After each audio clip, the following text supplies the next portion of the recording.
Like comment કરતા રહેજો બધાય। આપણે કપડાં હેંચવાનું કામકાજ હતું અને હવે રસોઈ બનાવવાની છે, તો બધા લાઈક કોમેન્ટ કરતા રહેજો।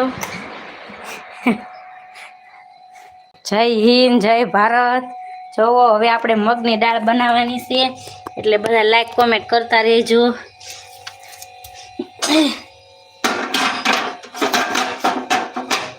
સીતારામ, જય માતાજી, જય દ્વારકાધીશ,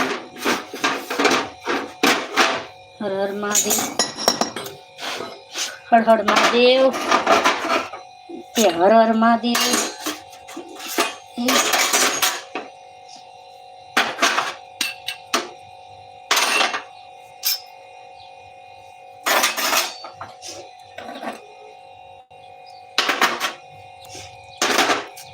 કોઈને મગની દાળ ભાવતી હોય તો આવતા રહેજો બેનના ઘરે જમવા।